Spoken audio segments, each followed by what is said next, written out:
citizens here to provide input to the Charter Commission? If so, that hand went up first, so we would ask you to step forward and offer your comments. Keep in mind that our policy has been that each comment be limited to 3 minutes, so we'd appreciate that. 3 minutes should be just about perfect. Thank you, Mr. Chairman. Members of the committee, my name is Andy Seelick. I'm the president of the Minnesota Voters Alliance. We're a 501c4 corporation, nonprofit corporation. We have about 3,000 members, most of which reside in Ramsey County. Good evening. It's a pleasure to be here. I want to thank the 10 or 11 of you that took the time to speak with me yesterday, including the 2 of you who agreed to come on our radio show at one of our shows at the State Fair. I have some bad news and some good news. The bad news is that the citizens of Ramsey County are in peril of losing their charter endowed right to a referendum on ordinances passed by the Ramsey County Board. The good news is that the Charter Commission has the power and the duty to protect citizens and enable them to exercise that right. Specifically, the special law being contemplated by the legislature and governor will authorize the Ramsey County Board to pass an ordinance raising the county sales tax by 0.5% in order to fund the new Viking Stadium. The real peril, though, comes from the provision of the special law that removes the citizens' right, extending them to them under the charter to render their judgment on the sales tax ordinance in a referendum. The Charter Commission can thwart this attack on the charter by proposing an amendment to the charter requiring a referendum be held before any sales tax hike is allowed to take effect in this county. The power to use the charter amendment to overrule the action of the special law is found in the same article of the Minnesota Constitution that authorizes the special law itself. Article 12, Section 2 says, the legislature may enact special laws relating to a local government units, but a special law, unless otherwise provided by general law, shall become effective only after it's approved by the affected unit, expressed through the voters, or the governing body, and by such majority as the legislature may direct. Any special law, and this is important, any special law may be modified or superseded by a later home rule charter or amendment applicable to the same government unit, but this does not prevent the adoption of subsequent laws on the same subject. Note that the power of a charter amendment to reverse or otherwise supersede a special law is located precisely in the sentence following the constitutional grant of authority to the legislature to enact special laws. That is, charter amendments are specifically intended to control the undesirable provisions of special laws.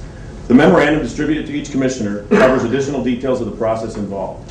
In the limited time I have allotted, I would just like to emphasize 2 points. First, due to the lateness of the day, the Commission does not have full control to place an amendment on the November ballot. The law for amending requires the proposed amendment to be in the hands of the County Elections Division by September 12th, 8 weeks prior to the November 8th election. Also, the proposed amendment requires a legal determination be made by the County Attorney's Office, which has 30 days to respond to you. Therefore, unless the County Attorney is willing and able to expedite the legal review, you will not be able to comply with the deadline. Second, I would like to be frank and respectfully submit to each Commissioner, regardless of his or her feelings about the sales tax hike or about the Viking Stadium issue, has a fundamental duty to protect the charter. Placing referendum amendment on the ballot would meet that duty. The governor and the legislature should not be allowed to trample the rights of county citizens by abrogating the charter for their own purposes. In addition, by getting the referendum vote done this fall, that is, sooner rather than later, everyone, including the Vikings, benefits because of the clarity is gained from having the voters' voices heard that will allow planning to move forward on sure footing. Finally, the Minnesota Voters Alliance has no position on the sales tax hike itself or on the issue of funding the Viking Stadium. We simply seek to protect the citizens' right to vote in a referendum. Last sentence. Accordingly, if the referendum cannot be held during this fall's general election, then the Minnesota Voters Alliance would seek to push it forward to the November 2012 ballot. Your attention to this matter is commendable. Thank you very much. Thank you. Is there anyone else who would like to be heard?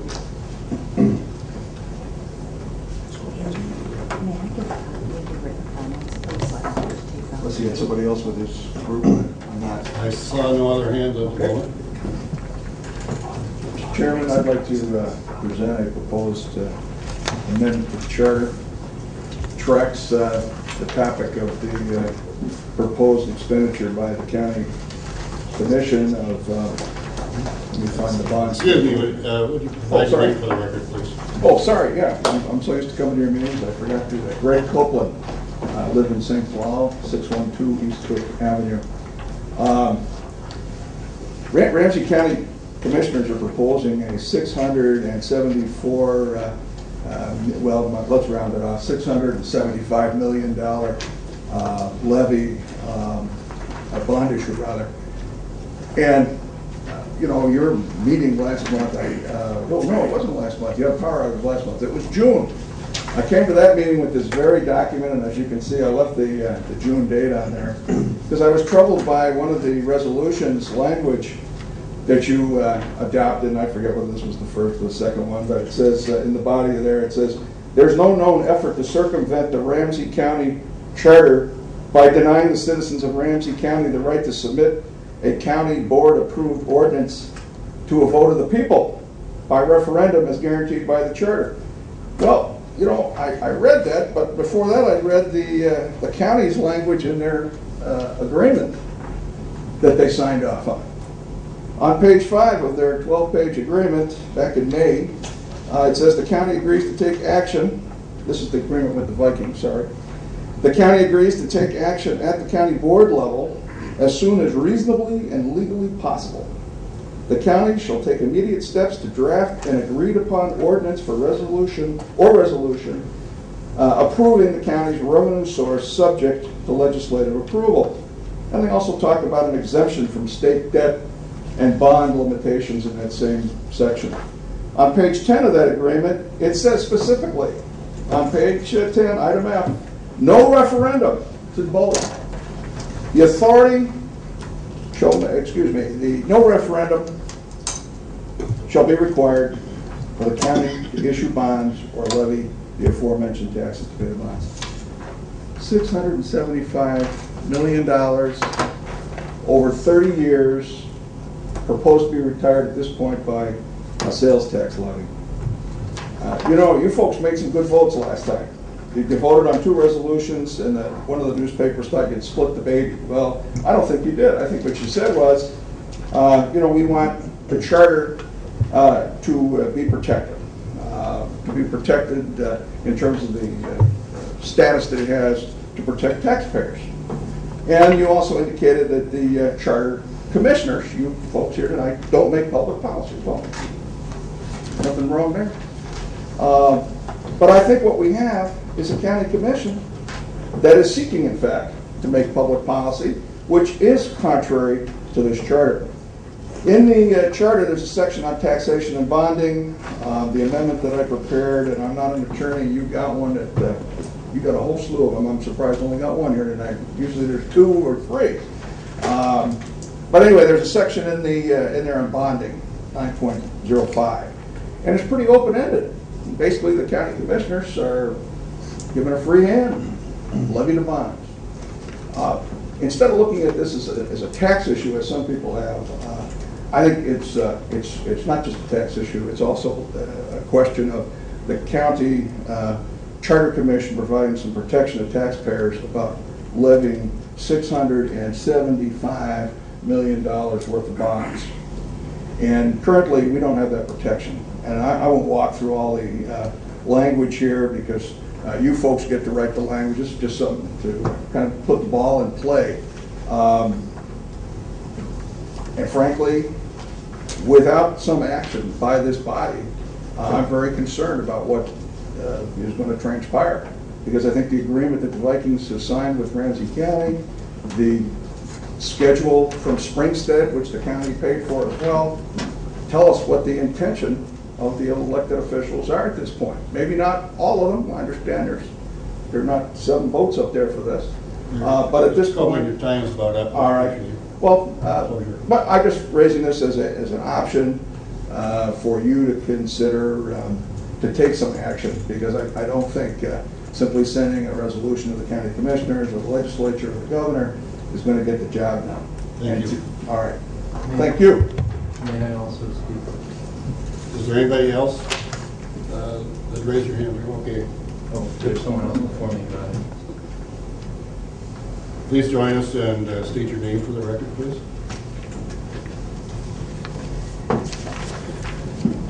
Good evening, Commissioners. I'm Bob Zick, Ramsey County resident, and several issues tonight. First, I would hope this body would take action on the Minnesota Voters Alliance request and directive, and as stated by Andy Selleck and followed up by Mr. Greg Copeland. This is a very serious matter, and I take you back to the resolution that this body passed their last meeting. Resolved, the Ramsey County Charter Commission opposes any effort to circumvent the Ramsey County Home Rule Charter and the citizens of Ramsey County by denying Ramsey County citizens the right to vote on a county-wide sales tax, or preventing Ramsey County citizens from seeking a referendum to place this extremely important public policy on a ballot for the citizens of our county to make a final decision. And be it further resolved, the Ramsey County Charter Commission values the right of the people to choose by referendum and would oppose any effort to circumvent the referendum process presented in the Ramsey County Charter. Now that's your own official resolution, and what the Minnesota Voters Alliance is requesting is just a fulfillment of that resolution, and it's a preemptive action against the state legislature to come in here and, as your resolution says, circumvent the charter. So I would hope that the discussion would take place on this, and it wouldn't be a matter of tabling it for further discussion at your quarterly meetings, which would absolutely prevent it from getting on the ballot by election time. All right, that's that first issue. In looking at this, I also went tried to find the members of the Charter Commission on the website. First, it's hard for somebody that's not totally familiar with your site to find the members and walk through there. That's a difficult process. Next, once you do find the commission members, half the commission members don't have a phone number listed. I really think that people that are serving the public ought to make themselves available and not just say they're 724 or 24/7. And when I looked at that, there was only one commissioner, and that's Mr. Olson over there, that listed his email address. I think that's something else that should be on there. I think when citizens of this county need to talk to one of their charter commissioners, it should be something that is available to them. Now, the other thing in looking at your own rules here, I noticed that members can be absent for 3 non-excused attendance. First of all, I have no clue what an excused absence is, but since you have quarterly meetings, my gosh, what is that, 9 months, a year? I would think that if a member can't be here, this body ought to set in place something for that member to be replaced automatically by the appointing judge or by the commission itself. And with that, I thank you for your time. Thank you, and coincidentally, the next item on our agenda will be after the old business, new items. Under new business, first item is the attendance policy. So we'll be addressing that this evening. Good, thank you. Thank you. Yes, sir, would you step forward and give us your name for the record, please? Yes, my name is Tom Goldstein. If you need my address, I live at 1399 Sherburne Avenue in St. Paul. I'm not part of the Minnesota Voters Alliance. I'm just to distinguish myself, I'm here as a private citizen. Not that they are not private citizens, but I was very active for many years in opposition to the public funding of the Twin Stadium. I don't think it's good public policy. I don't think it was properly negotiated. We have a similar situation where Ramsey County commissioners have taken upon themselves to take on a project that I don't think is in the county's best interest, and I don't believe it's been properly vetted or will be properly vetted, and I think we're going to end up with the same result. I realize that that is not the issue before you, but I didn't have a chance to study your charter as to what exactly Ramsey County Charter Commission's purpose is, but I assume inherent in that is good government, that we have a charter for a reason, and it's intended to protect citizens and protect governing. And unfortunately, we've seen clearly that the Vikings and the county will attempt to do what the Twins did, which is to have the legislature abrogate the right to a referendum whenever there's a sales tax increase. And anything that can be done by this body to prevent that from happening, I believe you should do. You know, when you have to have a referendum, there was some reason why that was put in. It doesn't apply to every sales tax increase, you know, locally. But there's a reason for that, because it makes it messy. It makes it that you've got to present your case.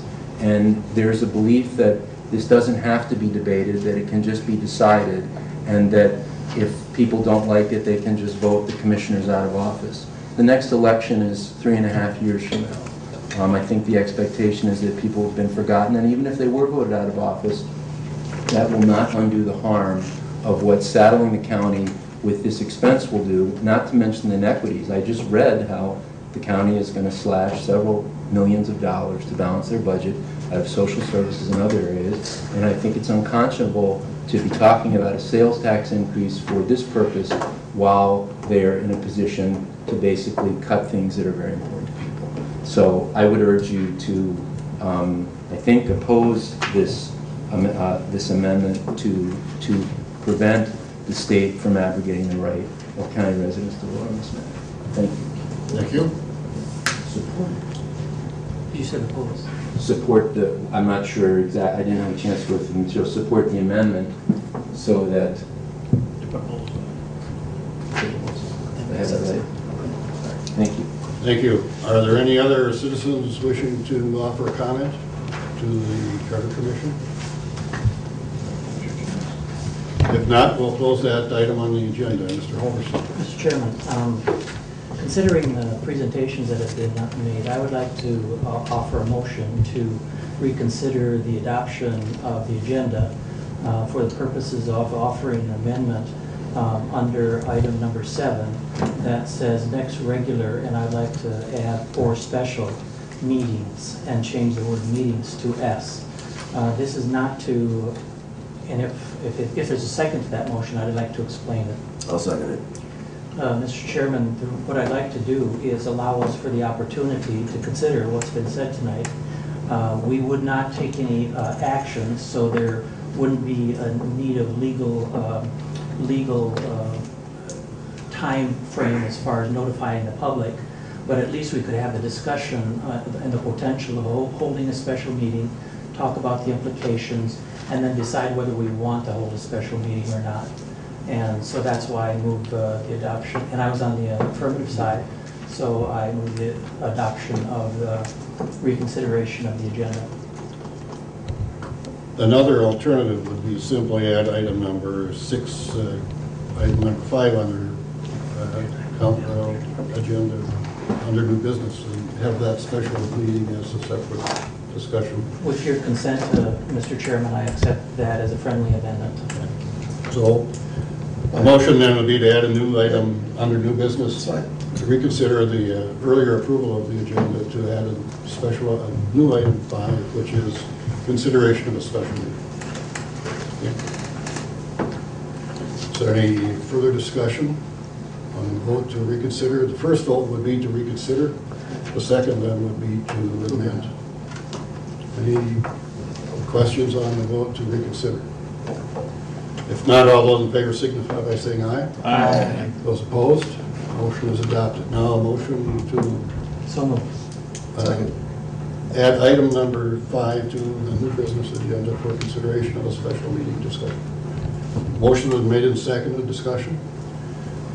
Mr. Chair, our bylaws already permit for special meetings to be called. I don't think it's necessary to put it on the agenda. Well, I think the discussion was, should we have it? And I think we can perhaps find out how many are available, run maybe short circuit, the time it takes to decide that, because there are members not here. It'll give us a chance to talk about the special meeting and the agenda for that special meeting. That would be my thought. Okay, all in favor signify by saying aye. Aye. Opposed? Motion is adopted. We've added item 5 to the new business agenda. That completes the discussion on number 4. Moving on to old business. The one item there is the reintroduction of the salary ordinance for county commissioners. And you should have in your packet documents related to that. I've got 2 pieces of paper titled Salary Limitation Charter Amendment, one with a handwritten note on the top. Is that the one that we will be working from? No, I don't have any handwritten notes. That's- The new information was over there. That was the one I was given earlier. I believe there is a revision to that one. So I want to be clear that we, I want to be sure that we have the correct version in front of us. I have what appears to be the one that I received just before I left, with the change to adding the word federal to Bureau of Labor Statistics, which is what I think you added, right? So I picked that up over here. Yeah, that's the proposed language, but there was an information page handed out, one with a handwritten note on it, one without a handwritten note. The one that the handwritten note says it's revised from the previous one, so I want to make sure that we have If it has, the correct document. if it has a note about the city of Bell on the bottom, that's current. Well, they both do, but Well, I mean, I had handouts on the table. But we don't have to get bogged down in the information part of it. I think that we can proceed. What I do want to know, though, if I have the floor.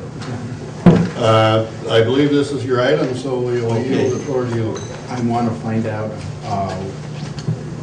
the roll call, how many members are here, Bonnie? 13. Thank you.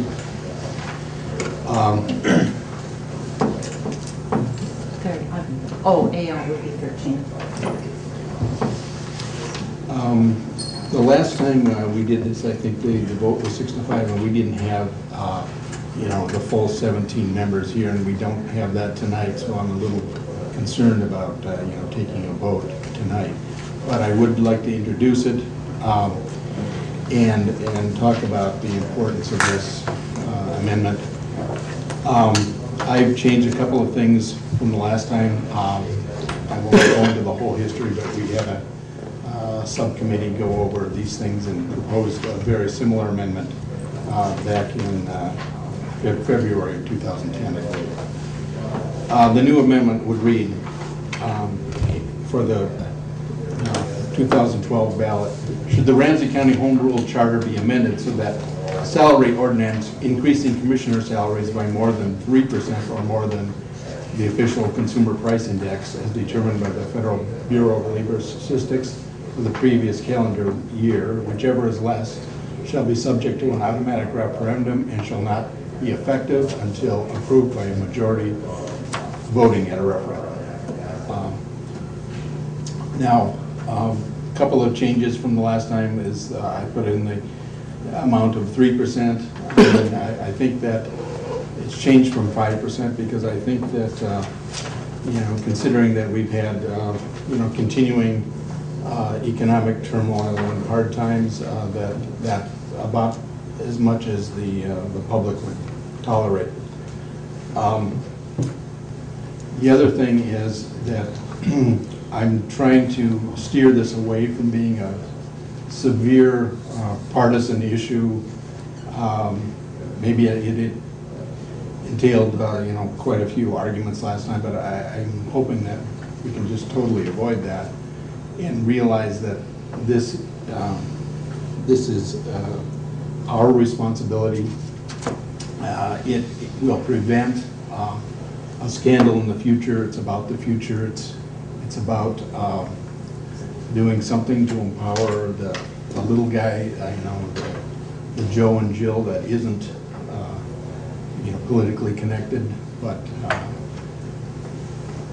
maybe just a little wary of government self-serving. And I've also referenced you know, the city of Oakland that went through a similar process when some of the city council members wanted to raise their salary by quite a margin, and they finally ended up instituting reforms, and it even became an issue in the 2010 governor's race, where if something had been in place, you know, the city of Bell would not have gotten away with, you know, some of these things, because a mechanism would be in place to be a first hurdle, you know, a stopping point.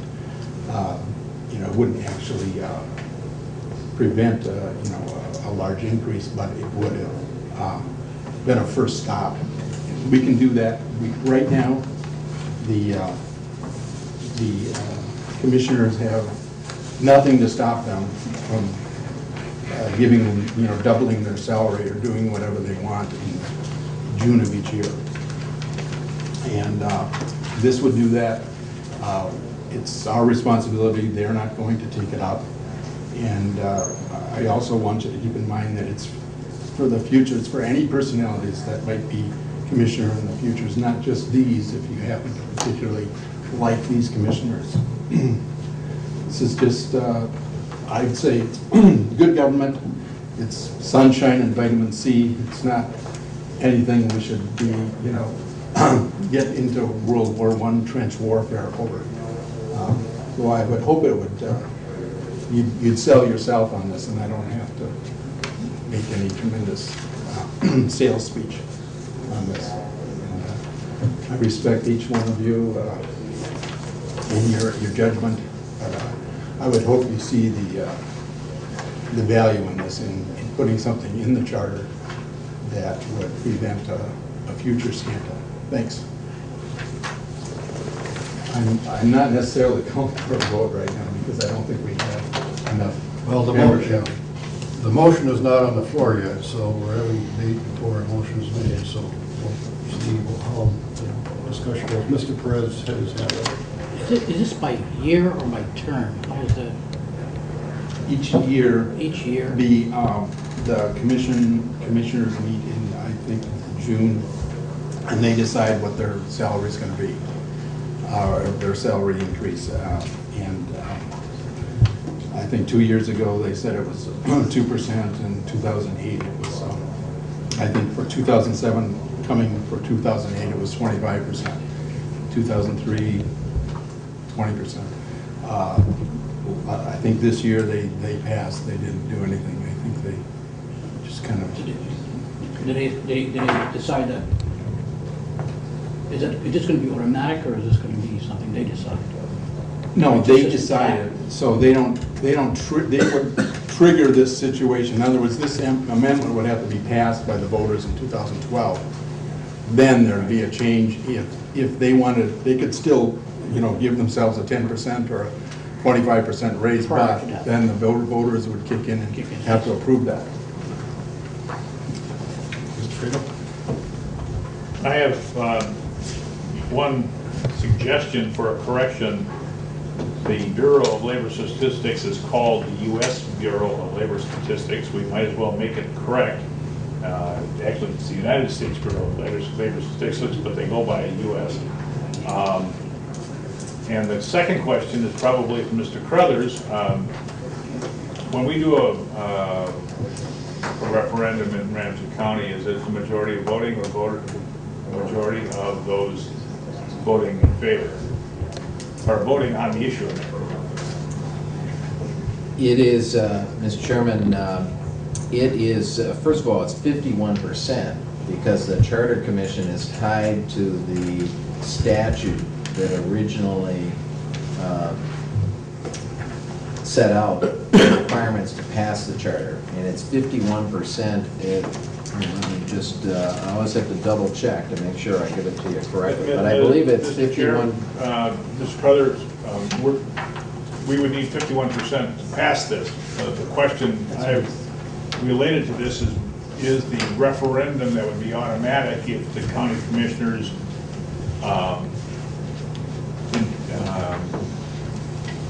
approved a salary increase over the 3% or what the Bureau of Labor Statistics CPI is, whichever is less.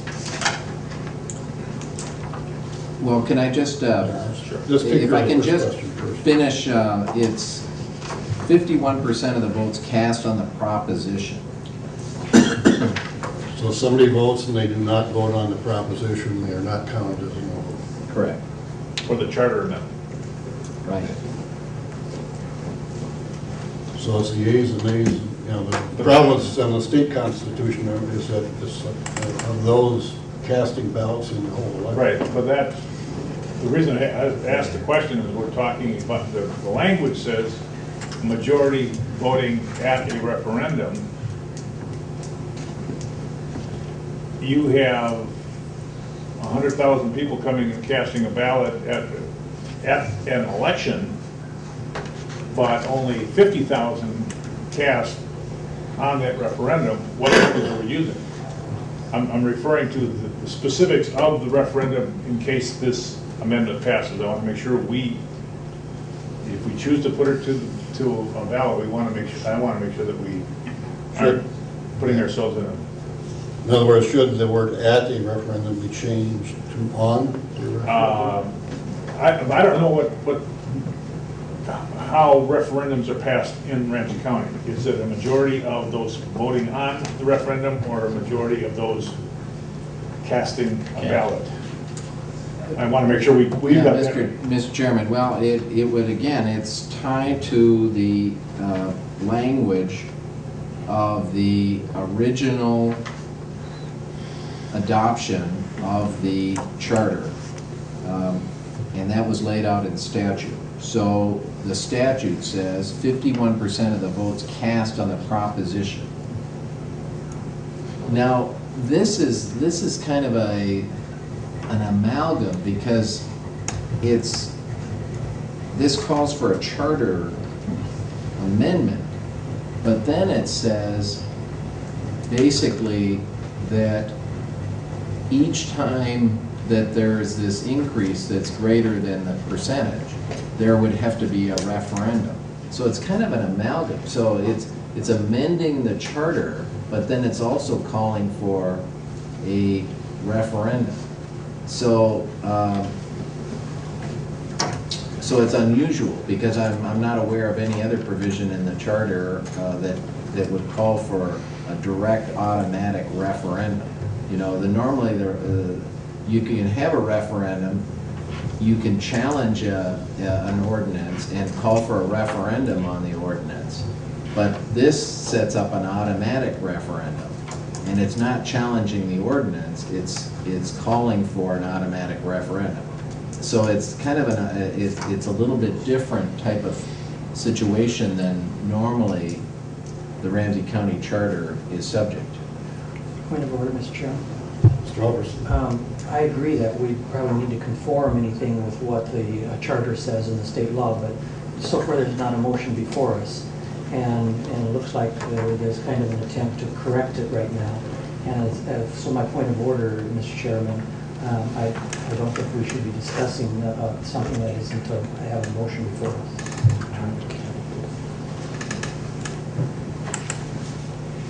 Your point of order is well taken. Mr. Chairman, I move that we adopt the proposed charter amendment as placed on the table by Rich Moses. Motion is made. Is there a second? Second. Mr. Chair. Seconds. Now, our decision is should we put it on the agenda for discussion? Or for bring it up with the motion made, second, we need to either vote it down. I don't know what the intent of the motion was. What the motion was is that we would vote on this. Yes. And in reality, what we're talking about is, I think what we're talking about is discussing, moving this forward to be placed on a future ballot. We want to consider whether or not language to amend the charter. Isn't that what we're trying to do?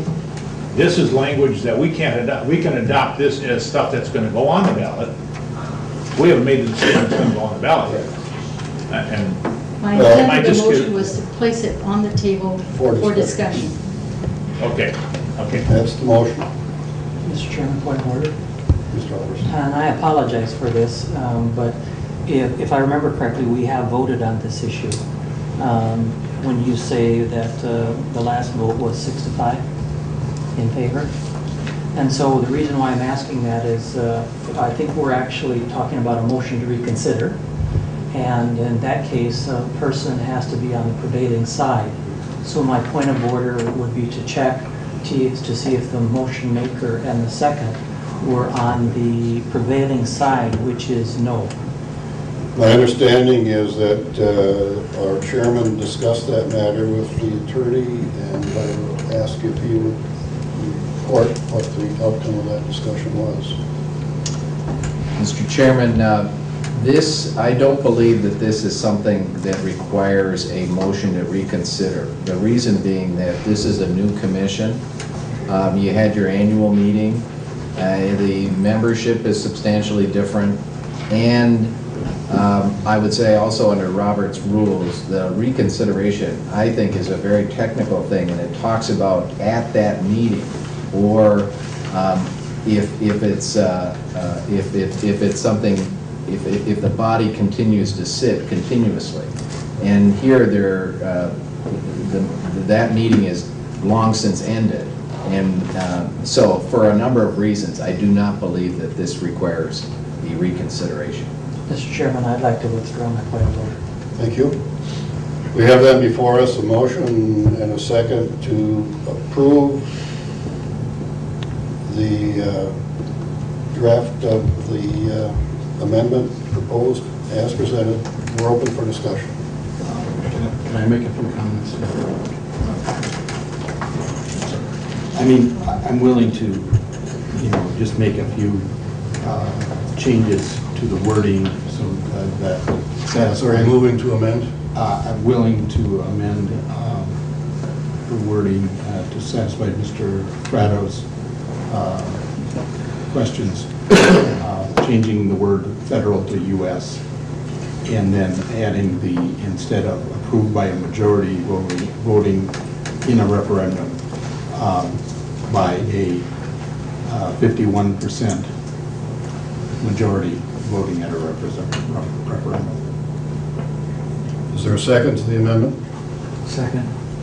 Motion and seconded. Discussion on the amendment. I'll ask a question. Do you intend for it to literally be 51% or 50% plus 1? The language, as I understand it, says 51% of those voting on that issue per the charter and state law. Mr. Miller had his hand up earlier. I'm still going back to the proposal as far as one of the questions I have is, in the event that like this year they took no raise at all, would this entitle them to an automatic raise without, like say, the 3% or the CPI, whichever, does that give them an automatic raise? Whichever. No, I think they have to take some action to vote on it. So it's like a year like this where they have 3%, they would have to say it's our raise is going to be 2.3%, and then the referendum would not kick in. No, but I'm saying is that this year they took 0% increase. Mr. Miller, are you speaking to the amendment, to the language, or to the original? Well, that's when I had my question up, that was before. I have a follow-up question. Mr. Coffey. On the amendment? On the amendment. Because Mr. Miller brought up a dilemma. So this year they voted not to take any kind of increase. With this language, it's going to encourage them to take that increase every year, because if they go without it, they never get it back again. I think so, but they could still opt for that. They've skipped a couple of raises in the last several years. Mr. Hendricks? Mr. Chair, can I speak to the amendment of 51%?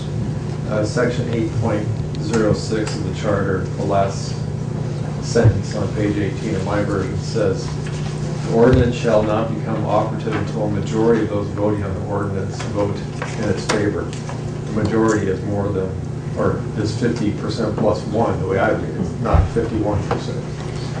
That was the point of our discussion at an earlier meeting, and I think the answer to that dilemma was because of the state law on the original charter, and it says 51%, we're tied to the 51% on those issues.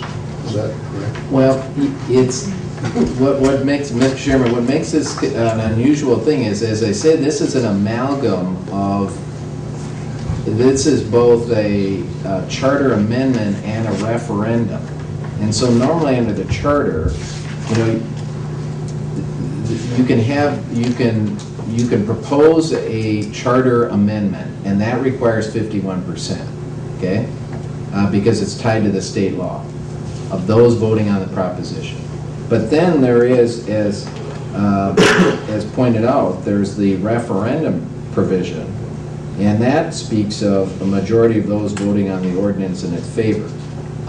So, you know, I have to say, I think the point is valid because it calls for an automatic referendum. Now that undercuts kind of one of the premises of the charter, which is that a referendum is on an ordinance.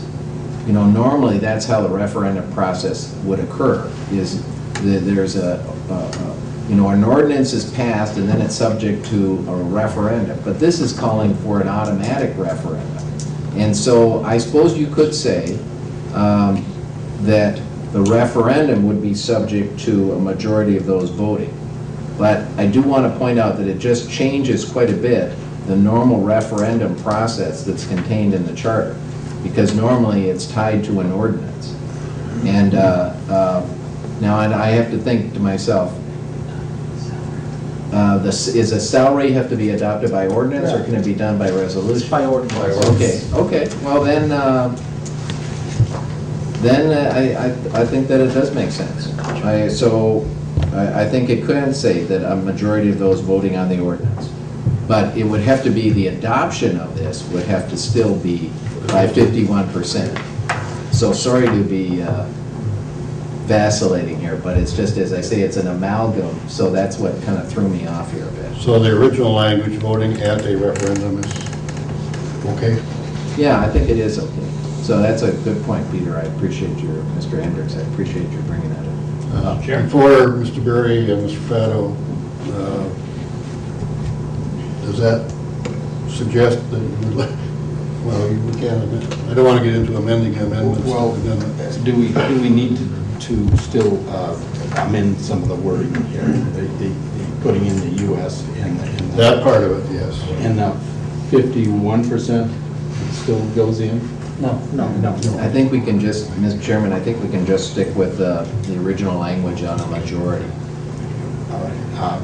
Can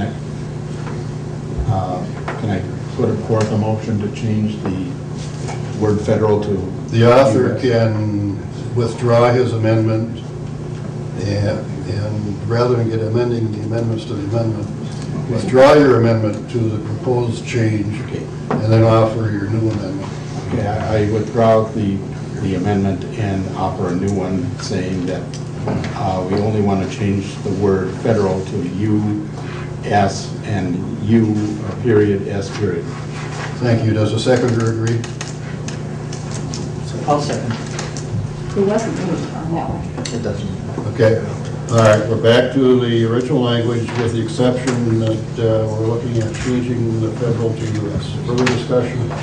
Mr. Chair, my only concern is that I think we should clarify that it's voting on the referendum, not voting at the referendum. Let's take care of this first. Should there be two separate things written for this? You want to separate the motion? We only have one. Does that take away the fuzzy? Right now. We only have one motion, and that is to amend the federal into U.S. We can just vote on this one and then move on to another one. If there are further amendments, we can come back to those. So let's vote on the motion to modify the amendment, modify the language as proposed. All those in favor signify by saying aye. Aye. Opposed? Motion adopted, and federal is now U.S. Further changes and recommendations. Mr. Fado.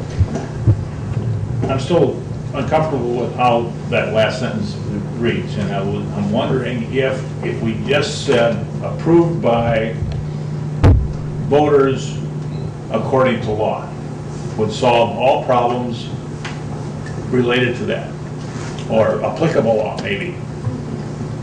that, Mr. Chair. I think that invites problems, because someone's got to decide what the law is, which means someone's going to argue about it. And it's good for lawyers, but it's not good for the public. I was just thinking that rather than trying to make sure we crossed the Ts and dotted the Is, we came up with something that would be a little bit more flexible, so depending on who was interpreting that. Yes, sir. Mr. Hendricks. Mr. Chair, Mr. Prado, can I just suggest perhaps taking that language right out of section 8.06? A majority of those voting on the referendum vote in its favor. I like that. Sounds easy. Yeah, I agree. It's very ambiguous to me. Are you moving that amendment? Yes. Second. Motion made and seconded. Would you repeat the change for Lonnie, please? Shall not be effective until approved by a majority, and then strike voting at a referendum and replace it with of those voting on the ordinance vote in its favor.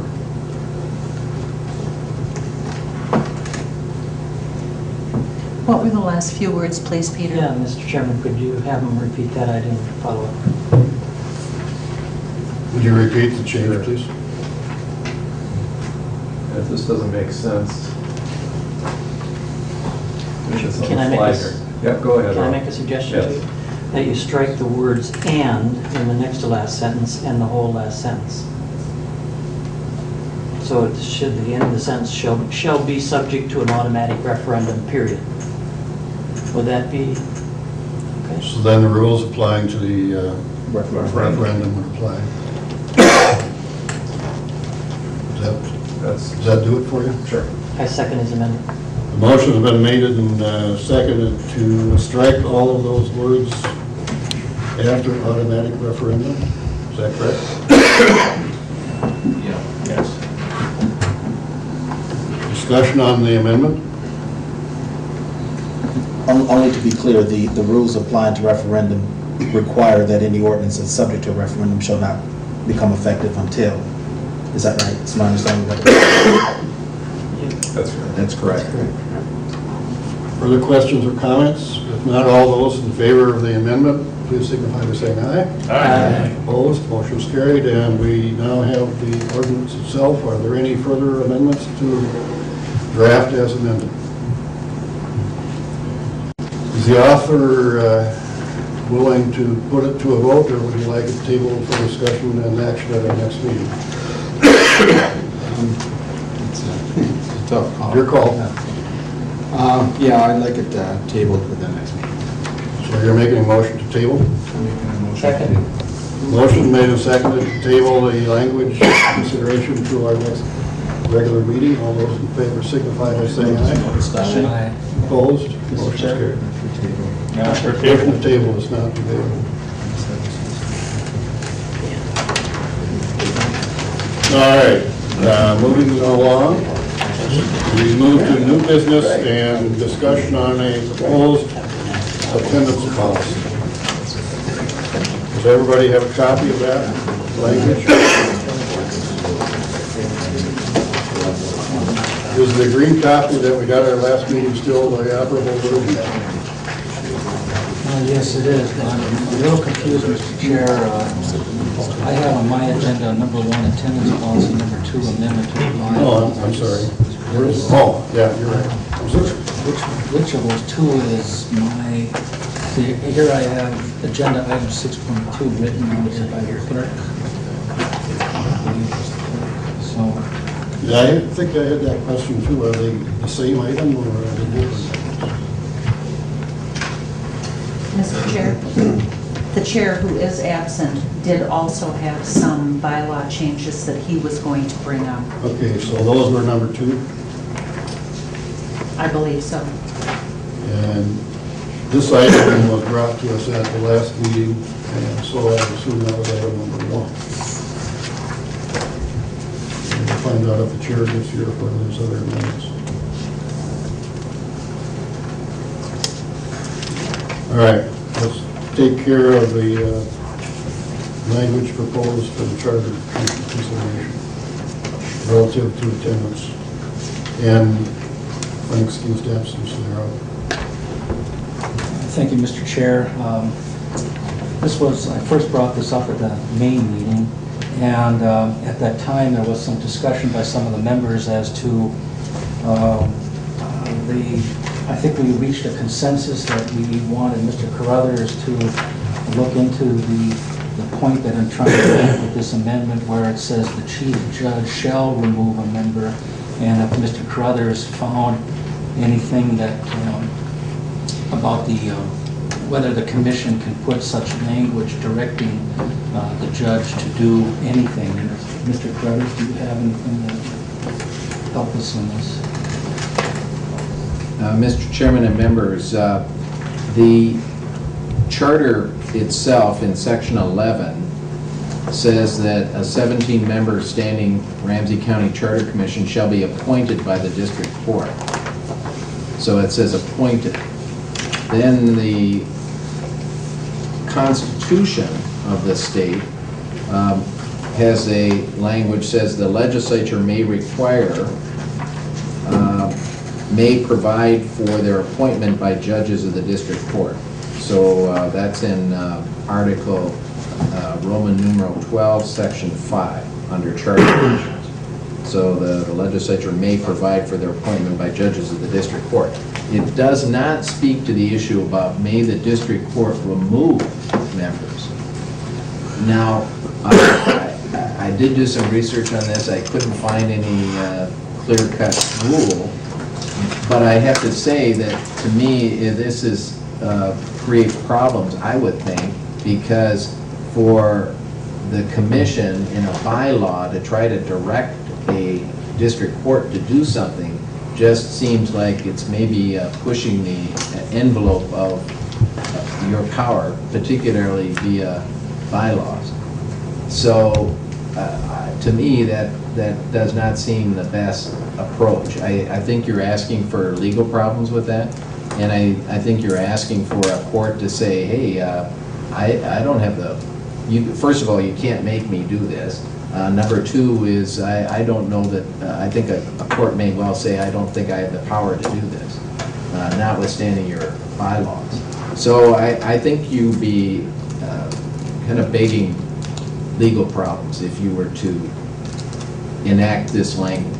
I think that it's not unusual for bylaws of various organizations to provide that if there are a certain number of absences, that triggers the person being removed or basically automatically being removed. So I think you could do that. It would not be unusual. But to go the next step and try to require the chief judge to do something, that seems like you're asking for trouble. So the original language, which says that the commission members may remove a member, is doable, even though they were appointed by the judge, can be unappointed? Mr. Chairman, I'd have to say I think that it's not unusual to have bylaws have a provision to that effect. May, shall. I suppose shall is probably pushing it too, but it wouldn't be unusual. Mr. Chair, I think you do raise a good point there about how is it that we as a commission have been given this gift called the word may. No one really has dropped that down from the sky and given that to us. So I do question where may came from originally. One of the things about, well, one of the reasons why I'm bringing this up, though, and as you can see in my strikeout, is I object to the majority of the commission members removing anyone. I don't think anybody, especially one that's not an elected body, should be removing each other. I think there should be another party involved doing that, and that's the main reason why I'm bringing this up in the first place. The second issue, of course, is the other strikeout, as you'll see, unexcused absences. I'd like to remove that and just make it more consecutive, 3 or more consecutive absences. And then that removes the ambiguity of what is an excused or an unexcused absence. And I guess I would, I guess we're open to more discussion if we want to keep the language as it is as far as that first sentence of the first half of the first sentence of the second paragraph. If we wanted to maintain a majority of the commission members may remove, but then I would throw out the idea that maybe we should still retain the word shall. In order for that to be considered, what we need is a motion on the floor and a second so that we can discuss and amend. Are you making a motion to adopt as Well, Mr. Chair, as this draft if reads? anyone wants to discuss anything further before we get to that, it'd be fine with me. Well, I'm willing to make the motion. in order to take action, we need to have an item on the table that can be amended if you want to make amendments, and then we'll vote it up or down. So a motion to approve as presented would be appropriate, and a second if you want to proceed.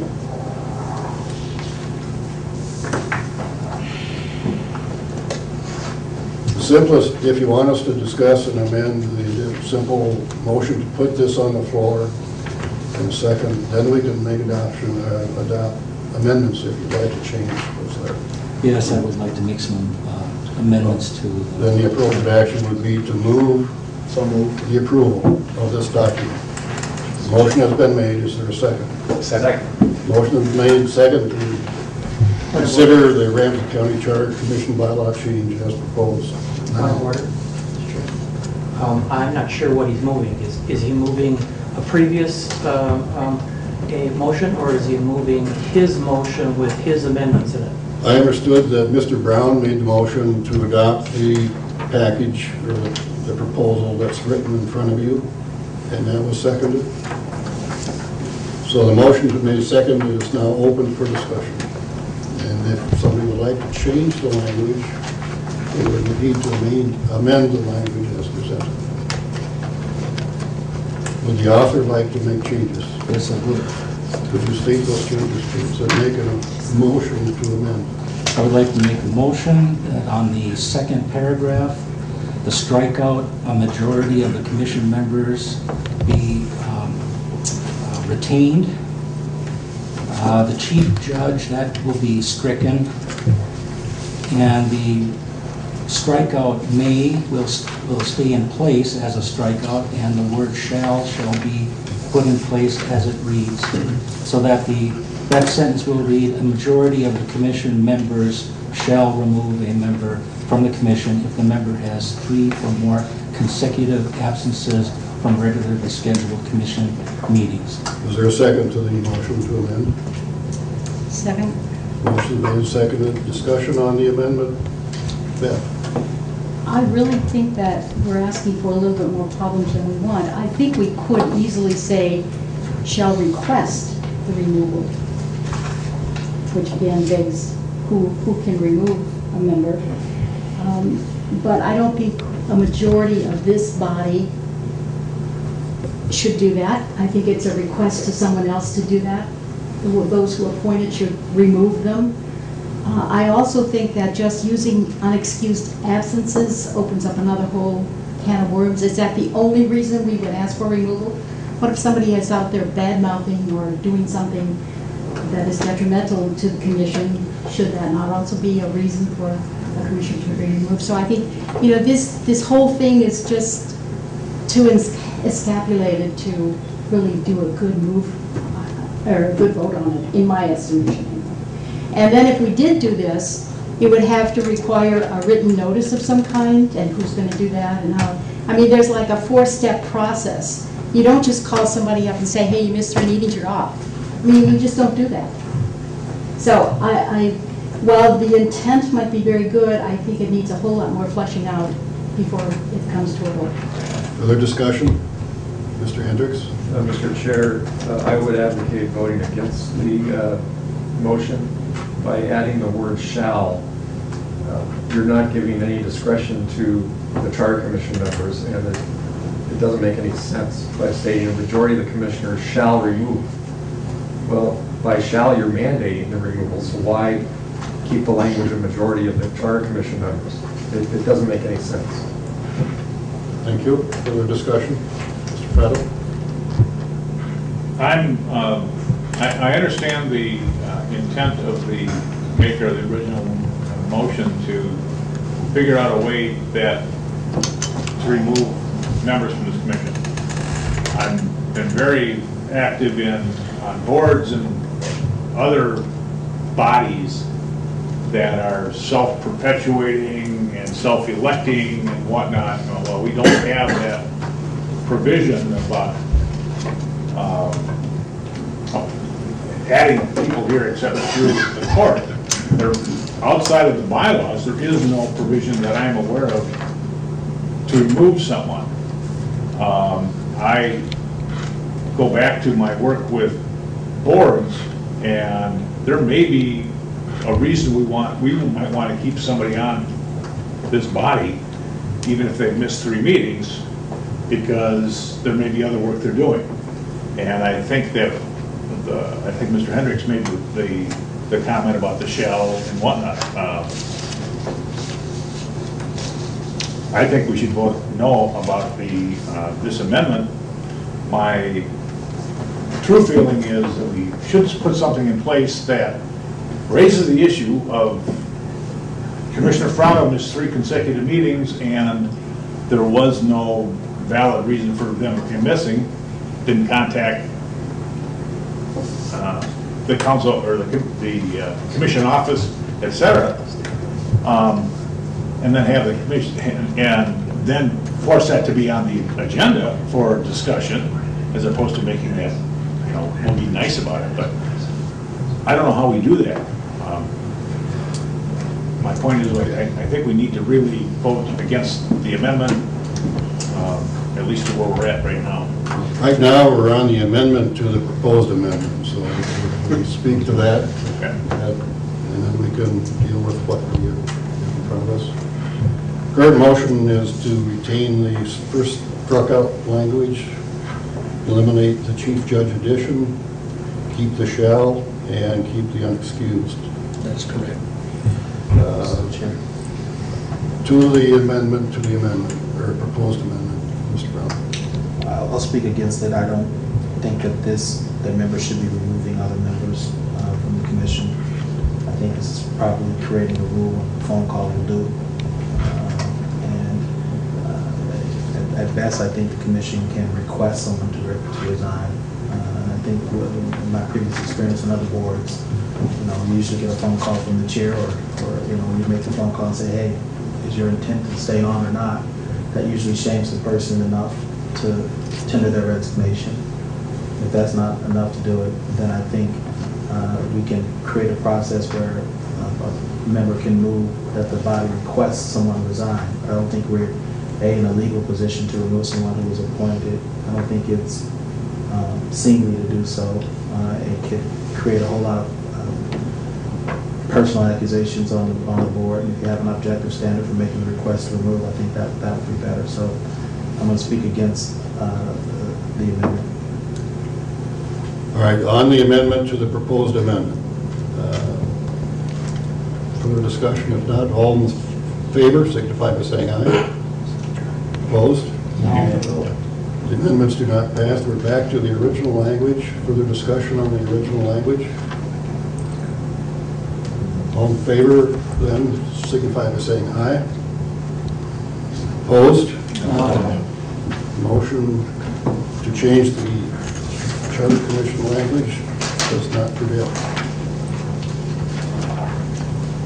Bonnie, if Mr. Chairman had items for 2 and 3, he has not been able to get here apparently, so I suggest that we continue those items under old business at the next meeting. I know that from his discussion that under item number 3, we'd ask you to think about, on his behalf, the timeliness and appropriateness of putting the agenda together and when the information needs to be provided, not only to the commission members, but to the public, so that we don't get last minute new information that requires a lot of rethinking and perhaps even tabling of items. So be thinking about what we might want to adopt as operating protocol for consideration of agenda items and information in support or contrary to proposed agenda items.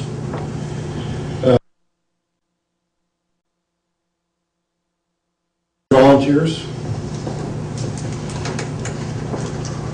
If not, I'm sure the chair will make some phone calls, so we'll start with Peter, and if there are no further... Mr. Chairman, I'll volunteer. All right, Mr. Halverson volunteers. Any further volunteers? I'll volunteer. Mr. Perez has volunteered. Further volunteers?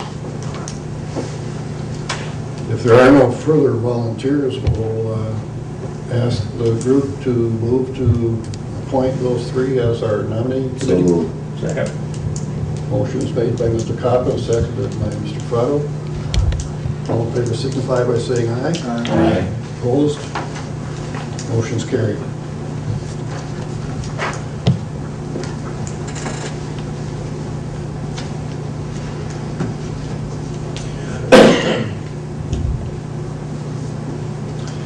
Item number 5 under new business is the consideration of a special meeting to be scheduled to consider the public comment and recommendations provided earlier. Discussion on the special meeting. Mr. Halverson. Mr. Chairman, members, I think you probably know in the direction that I feel in regard to the Viking Stadium. So I appreciate very much, and I wanted to say thank you to the is it Mike, the first speaker? Andy. Because I thought I had read the Constitution in this regard, and I totally missed the provisions that he highlighted tonight, and I think he has a very, very good point, and I think all 4 speakers do. But I wanted to start with at least some understanding of timeline on whether to even consider a special meeting. And I know that his suggestion was to have an election on an issue if we passed it in the November election. And for starters, and I'm going to work my way backwards, I wanted to ask Mr. Crothers if he has an answer to this. If I understand correctly, the November election is a city election? I believe so. I have to say I didn't really think about it much, but it's not a statewide election. So I think we've got a number of cities, like St. Paul. But there are no county. But it's not, yeah, there's no county elections. Mr. Chairman, I'll follow that up with a second question, and I agree that's a point we need to check. The other is, because I think you can have a special election anywhere you want on the same day, but if it's a city election, do we have any unincorporated land in Ramsey County, or is every citizen represented by a city council? Well, there is White Bear Township. Yeah. Okay. So, Mr. Chairman and Mr. Crothers, I think that if we were to consider doing something, the only thing we could do is hold a special election in conjunction with the November election and ask the county clerk to arrange for the election to be held at the same time as the city elections, and where there are unincorporated areas, there would actually have to be a special election, because we can't have an election on our charter without every citizen of Ramsey County being able to vote. So if we know that for sure, and we know that White Bear Township is without, we would have to consider a special election, not just on the November election, but calling a special election for that. Now, if we were to do that, what kind of time frame would we be able to, let's say if we wanted to adopt a resolution as recommended by the 4 speakers, would we have to do that? One of the things is a timeline to get it to the elections officer, and that was September, I forget what date he mentioned, September 12th. we would have to hold a special session of this commission before then, and it has to give you 30 days, is it, to look at whether it satisfies the charter requirements? I believe that's correct. I have to say I haven't been through this, so, one point I also want to make is that by state law, as I recall, cities can have elections on either the even year or the odd year. So there may be cities that in Ramsey County that do not have elections on the odd year. There are, in fact, very few of our cities in Ramsey County having elections this year. There are a limited number, St. Paul and Brighton, there might be 1 or 2 or 3 more, so every other city would be a special election. Okay, that makes a big difference on what we would consider. But to keep moving forward, then if we wanted to follow the advice of the 4 people that are here, we would have to act, let's say, the notice was the other question I want to ask. How much time do we have to give for notice of a special meeting? Well, it's 3 days. 3 days. 3 days. The bylaws say, Mr. Chairman, at least 3 days notice excluding Saturdays, Sundays, and holidays. Okay. Shall be mailed to the address of the member of commission last known. So there has to be at least 3 days notice excluding weekends and holidays. Okay, so we could probably also include in a resolution a request to you to expedite your review. You can choose to accept or not, but I'm assuming that if someone offers a motion, one thing they'd want to do is offer a motion to set a date for a special meeting. 2, if the special meeting passed it, then we would, in that resolution, would be a request to expedite by September 12th. 3, then we would be asking for the election officer to schedule not only a special election in the cities that are holding them, but a special election for every other location. And so I think that's the structure of what would have to be done, and I guess I'd ask you to correct me if you think I'm wrong in that timeline. Mr. Crothers? I have to say, it's something I'd have to look at carefully because, I've only been the attorney for this august body since the beginning of the year, so I haven't been through this, so I'd want to just double check it. Also run it by, Joe Mansky, who's of course one of the great experts in the state, so I'd want to run it by him, but just double check. I have no reason to disagree with this, but I just really want to double check. My sense, Mr. Halverson, is too that there's one other task that perhaps will have to be considered between now and whenever it is that we do a special meeting. That is to ask the county staff to ask these questions and look at these questions so that we know what the answers to some of these questions are before we decide to ask for consideration. Absolutely, Mr. Chairman. And with that, I would just like to yield the floor and see what other people say, but I know I would still be favorably inclined towards offering a motion to have a special meeting, probably in about 2 weeks. But I want to leave it there because this is now a discussion item, and I don't want to be the only one that discussed it. Thank you. Further discussion input, Mr. Hendricks? Mr. Chair, if we're discussing an amendment to the charter, I would commit every member of this body and the county attorney to look at section 11.02 of the charter, section B. It says a proposed amendment shall be submitted to a vote in the county at the next general election. I don't believe the November election is a general election. So the timing of having a special meeting of this body is a moot point. We cannot have a question in November related to an amendment to the charter.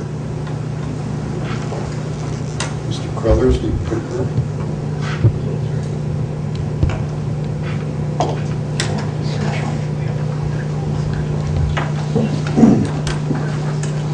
Yeah, I see. I just, Mr. Hendricks, what provision are you, okay, section 11.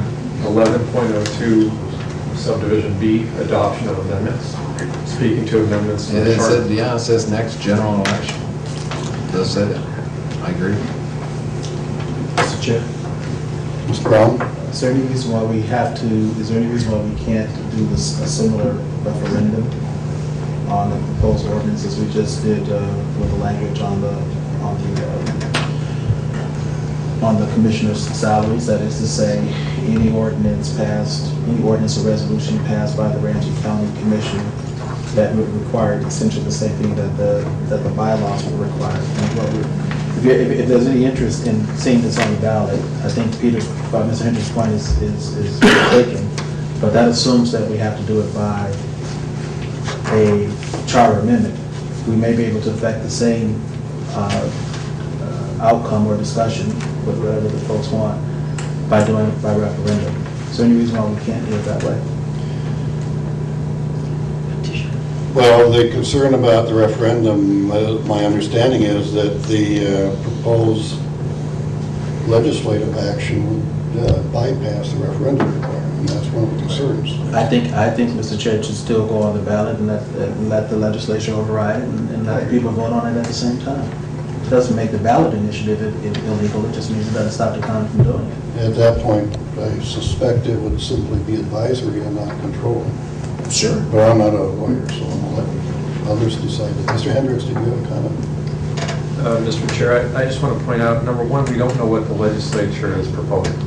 And second of all, the bill that was introduced back, I believe, in April, House File 1411 and Senate File 1164, Subdivision 9 of Article 1, Section 18, talks about imposition of taxes. And the last sentence says, the taxes must be by ordinance. There's no discussion in the proposed bill that the rights of the Ramsey County voters to request a referendum on an ordinance that's approved by the county board is going to be circumvented. This was the whole discussion that I tried to bring up at the last special meeting, but I think this is speculative. Mr. Fettle. I think I'm not really sure where we can go with this based on the fact that if we're actually going to put a charter amendment on, it's got to go to the general election in 12. However, to Mr. Hendrick's point that he made at our special meeting and he's made today, I've worked with the legislature. I know a number of you have worked with the legislature. And I can tell you at least one case where I was asked to review a bill. I looked at the bill, I asked why were you reviewing it? Oh, because they did a substitute. Delete all substitute. The fact that we have legislation sitting there right now doesn't prevent something from happening at the last minute if they want it done. I would rather be in a situation where we are starting to put things in place to put people on notice that at least we're thinking about it. Now, it may all be moot by virtue of the fact that all this stuff may happen before we have a chance to get anything done. But at least we are looking at alternatives to ensure that the residents, the voters, excuse me, of Ramsey County, we're looking at their best interest in ensuring, or in attempting to ensure that they get a chance to vote on it. He's got a good point. We're trying to make a statement. We hold a special meeting to discuss this. We're putting the rest of the county on notice that we're taking this very seriously. I thought we did that at our last meeting. Well, sometimes you got to repeat yourself. Mr. Brown. Mr. Chair, respectfully, if there's nothing to worry about, then there's nothing to worry about. If the legislature is not going to take it away, then there's no harm in having it on the books to protect it. I don't know if it's going to rain, but nothing wrong with carrying an umbrella, right, in case they do. So I think we ought to move forward on having a discussion. I think the issue of a charter amendment is dead by virtue of the timing, and I think we ought to move forward on having a discussion as to whether we want to put it on a referendum for the next election. And that, I think that timing is still quite viable. And the referendum would almost model what we've done with the with the county commissioner's salaries, that basically says any ordinance passed or resolution passed that does X, Y, Z will not take effect until the people have had a chance to vote on it. And I'll make this last point, Mr. Chair. Even if it's advisory, I think the people ought to have a chance to speak on it. I think people ought to have a chance to let their legislators know or their county commissioners know, you did it, but that doesn't mean we like it. And I don't think that courts can't give advisory opinions, but I think the people have every reason to advise their government as to what they think is appropriate. Mr. Miller? My question is the same as before, and that I'm not saying I agree or disagree, because one of the things that I've been trying to, what we talk about is term limits. Whenever I talk about term limits, and people tell me that, in 1995, there was a law that was passed that we have to adhere to. Now, I would,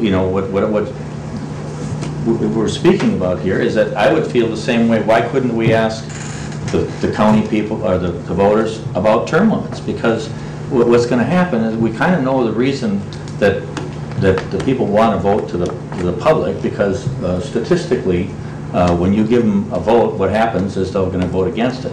If you give them the vote about term limits, they're going to vote for it, okay? The legislature doesn't necessarily want what the voters want, okay? But I'm just saying, to me, it falls under the same thing as term limits versus, they can overpower anything we vote on, just to let them know how we feel. I would ask you to consider also, if we want to make a statement, that we strike the word Vikings and put in any sports or art complex. That's not a motion, it's just a thought out there for consideration. Mr. Halverson? I agree with Russ, because in one way, I think we've indicated that we cannot supersede state law. But yet, if you look at the charter, we supersede state law 20 times in the charter. So, and I think the Constitution allows us to supersede state law. And so, I guess, and then I had a second question. So I think your point is well taken. Not only could we do it for advisory, I think we could pass it, a term limit, and say we're superseding the 1995 law. That's one. Two, I have a follow-up to Mr. Hendrick's point, and a question for Mr. Crothers again. I know that in the charter there are provisions that if a referendum is signed by enough signatures, that an ordinance is held in bay until the people can vote on it at whatever election. That I know is in there.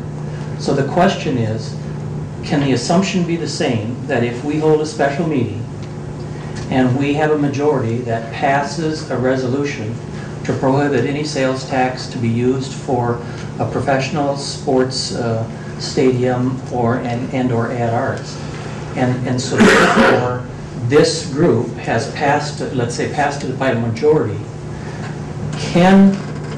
but we know it's going to be pending for the 2012 election, is then, my assumption then, is that the same strength of the referendum comes with this body's recommendation. It is going to a vote of the people, and so I believe and would contend, and ask you if you would agree, that the county could not vote on a sales tax increase for the Vikings until the people voted it on in the general election of 2012.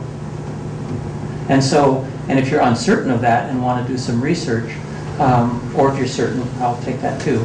If you're uncertain, I would still suggest we move ahead and have a special meeting based on the assumption that we have the same authority as a referendum, because we do. We can propose changes to the charter, and so can the people by referendum, and they can propose changes to ordinances or strike down ordinances. So that would be my question, and if you have an answer. Mr. Chairman, a few things. First of all, I think the 1995 issue on the term limits was actually a Minnesota Supreme Court decision. So it wasn't a law, it was actually a Supreme Court decision. So that's one of the tricky things that I want to highlight on that particular issue. But when you look at the referendum language in the charter, section 8.06 says any ordinance may be subjected to a referendum. But that says an ordinance, so that it would have to be passed by the county board before it would be subject to this referendum provision. So you're talking about trying to kind of preempt the county board by action of the referendum, and I just, a look at the language, it would seem that would not work. But this is a really complex area, and there's a lot of interplay, and you get the constitutional provision. There's a lot going on here. So, in fact, I think the group that spoke, I think they were part of litigation on this whole issue in Minneapolis. So it's, and there was a Supreme Court decision on some of these issues. So it's a really complicated question. And there's a lot of kind of give and take and back and forth, and it's not a simple issue. One last question, Mr. Carruthers. The other option that we always have is to pass a charter amendment, and the charter allows the county commissioners on a unanimous vote, I believe, to change the charter. I suspect that might be a tough sell. But one of the possibilities is to have a special meeting. It would be timely.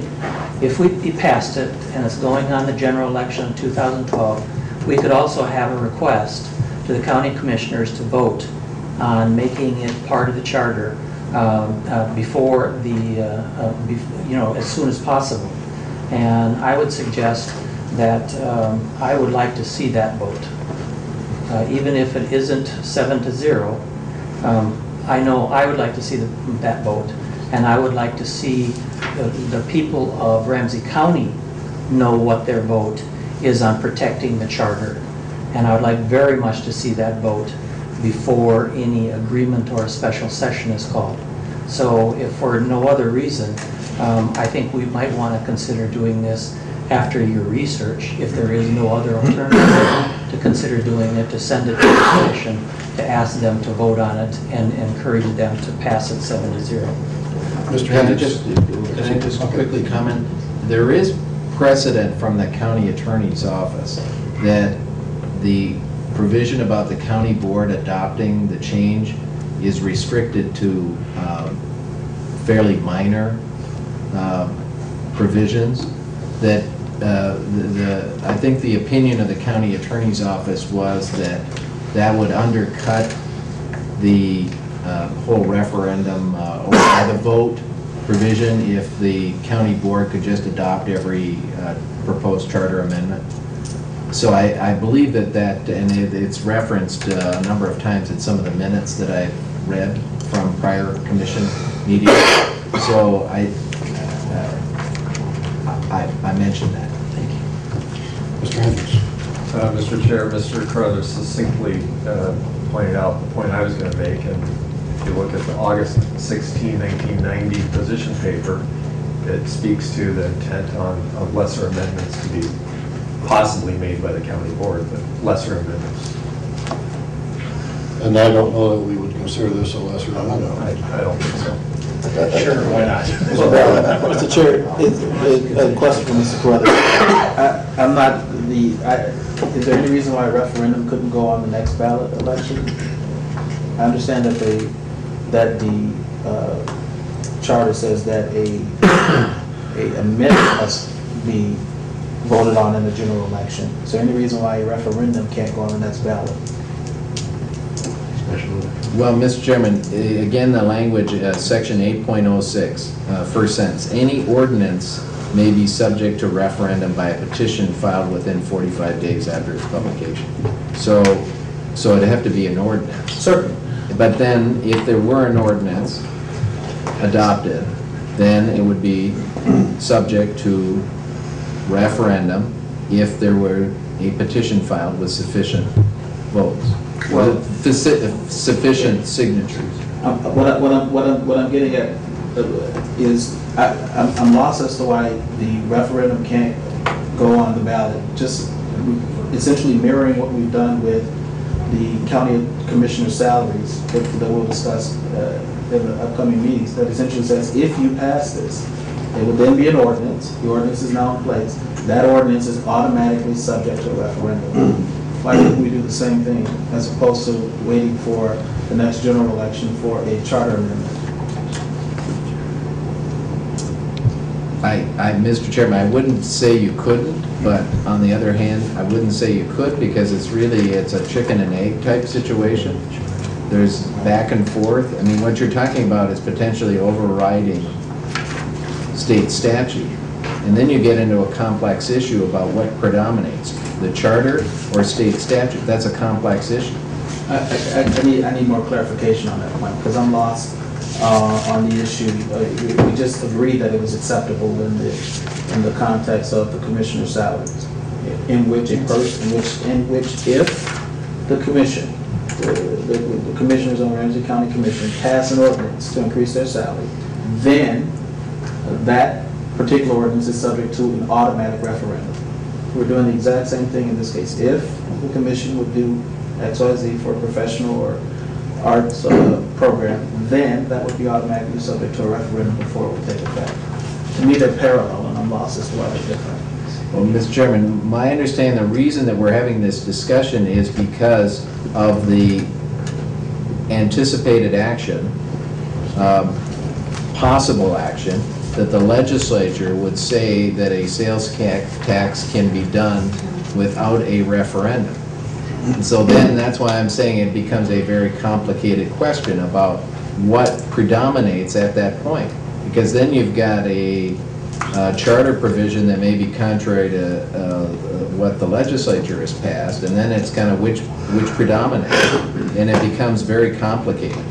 That's all. I just have to be honest and tell you that you know, this is the makings of lawsuits that will be decided by the Supreme Court. That's what I would say. Mr. Chair, I think the issue is that's not we're coming from two different perspectives. I'm not so much as worried about which one will predominate as much as I am worried about the folks having an opportunity to vote on it. Whether it turns out that the state law predominates and that this decision by the voters is purely advisory, I think it's good government for the folks to have a chance to have a say on it. Whether that actually carries the day or not is for a different discussion. And so in that vein, without worrying about whether they'll actually be able to fund it because they have permission from St. Paul, the question is, why can't we put it to the voters on a referendum on the next election and worry about what the state does whenever it does? We only have sway over Ramsey County. So I'm respecting that's the limitation. Why can't we do it in the same manner? Well, Mr. Chairman, it says the charter, any ordinance may be subject to referendum by petition. If you have, we don't have an ordinance. Well, number one, if you don't have an ordinance, but number two is if the legislature says notwithstanding the charter, then that's why I'm saying it becomes a kind of a chicken and egg, a back and forth, and the courts are going to have to weigh in. Because then what happens? Is there a referendum when there's been an attempt by state statute to override the charter? I don't know. I don't know what the answer to that is. I'm saying it's a very complicated question. Mr. Coppin. Can't this body ask for a special election to be held in November?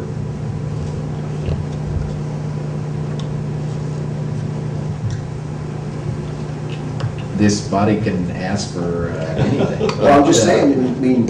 Probably not a general election. But you have the St. Paul City elections going on, you got the Newport elections going on, and then you have some that aren't, but so you'd have to have it become in the form of a special election because not every city's having an election this year. But and the charter speaks to general elections. But we could always ask, and the worst they can do is turn us down. Kind of a waste of time in my personal opinion, Mr. Just a quick comment. I think Mr. Crothers was concerned about it being a very complex question, and therefore it would go to the courts. But I'm thinking that's not necessarily a bad thing, even if it's complex. Further commissioner comments? We do not have a motion on the floor to call a special meeting. My personal sense says that Mr. Chairman? a special meeting may not be necessary and appropriate at this point. Mr. Frada was next.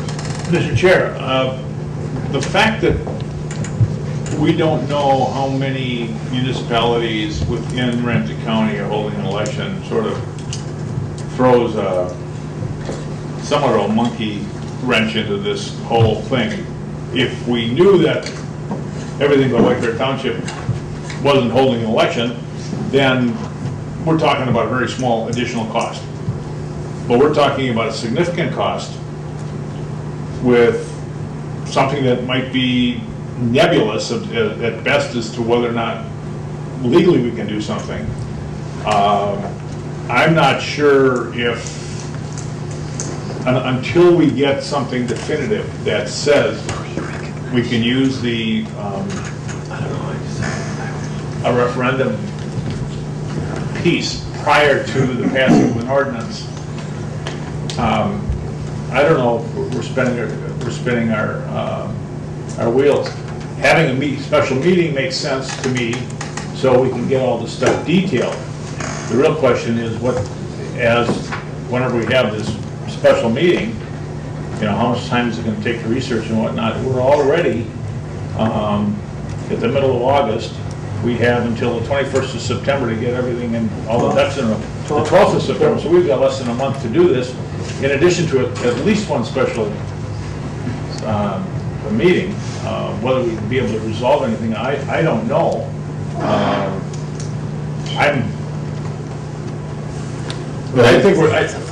Frankly, I think everything, the people who are interested in getting this issue passed without the voters voting on it are going to have their ducks in a row before they go to a special session. Or they're going to wait until the next legislative session, which isn't that far along anyways. If that special session comes before we even have a chance to get to an election, how much of that's in the first place? Mr. Halverson, do you have additional comments? I have a motion based. I'd like to bring this to a close here. Yeah, I'd like to make a motion. I think we've heard very, very good discussion and certainly concerns, but I think I'd like to see what the prevailing decision of the commissioners would be. So I would move that we have a special meeting of the commission 2 weeks from today on the 29th at a location to be... I'm on vacation till the 30th. Wednesday. Hold on, let me change the date then.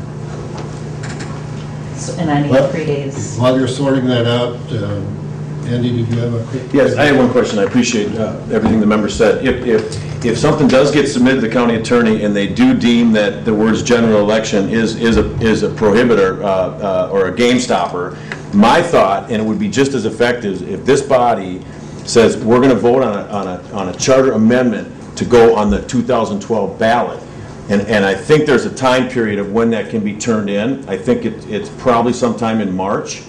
But if that was voted on ahead of time, even if it couldn't go on the 2011 ballot, you just solved the same, you served the same purpose, because it would be exactly the same message that it would send to the people that are trying to undermine the rights of the charter. Thank you. My assumption would be we have a lot more time than September 12th to make that decision. Right. Well, I just think the sooner it's sent now, because they're working on doing it. I know it's a long shot again, but I would move that we have a special session special meeting. Thank you. I'm sorry.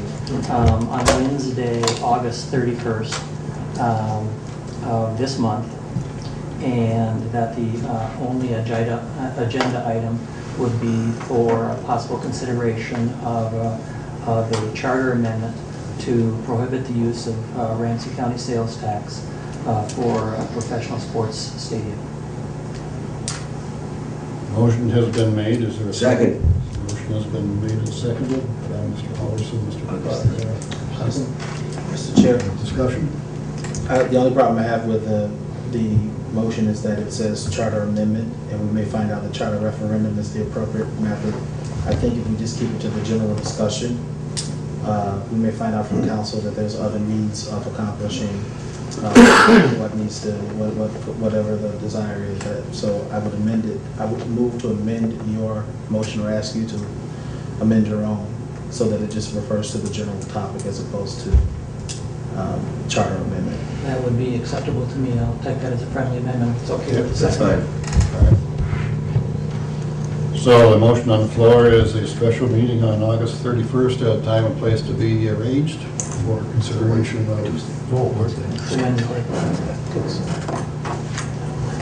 Bonnie, did you have a question? No. Okay. Piece of discussion, I would like to recommend that we have that meeting at the courthouse and that it be televised. If it's available. Well, let's, It wouldn't be, would it? It won't be live.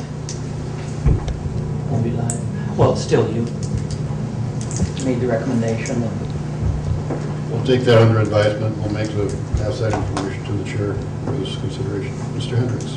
Mr. Chair, so there's no perception of any perceived conflict of interest. I would like any members of this body to identify themselves if they are members of the Minnesota Voters Alliance, and if so, in what capacity.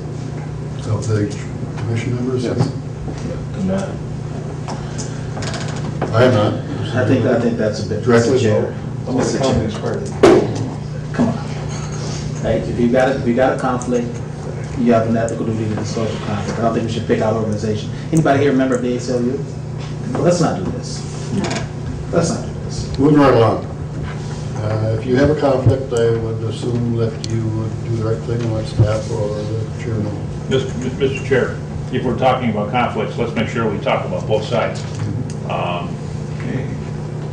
It only makes sense, and you're right. If there's a conflict on either side of this issue that one of us has, that should be duly noted and appropriately abstained from any voting.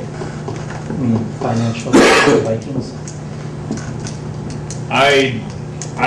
Whatever the pieces, I mean, the fact that I own the Vikings doesn't necessarily mean that I have a conflict with what we're talking about. The point if we're talking about conflict of interest in anything else, we really should be identifying our conflict of interest with the discussion of whatever it is we're discussing. That's understood. Let's move to the motion to have a special meeting and Roll call. roll call has been requested. Further discussion, all in favor, Mr. Miller. What, do you need how many people do you need at the meeting on the 31st to make it happen? If the result were a move to amend the charter, I believe we need 9 votes affirmative. And that would, so just, you'd need, no matter how many, if you had 17 people, you need 9 votes. If you had 10 people, you still need, if you had 9 people, right. you need 9 people. I think so too. All right, all in favor of the motion to schedule a special meeting for the purpose intended, signify by saying aye. Roll call. Start with Bonnie to call the roll. Aplikowski? Aye. Moses? Aye. Perez? Aye. Barry? Aye. Hendricks? No. Mankey? No. Olson? Aye. Fratto? Aye. Copen? Aye. Liefeld? Aye. Halverson? Aye. Miller? Aye. Brown? Aye. And I'm sorry, did I miss anyone? Motion is approved. We'll have a special meeting. Per the agenda, our next regular meeting is scheduled for November 14 at Pike Fair. There being no further business on the agenda, we'll ask for a motion to adjourn.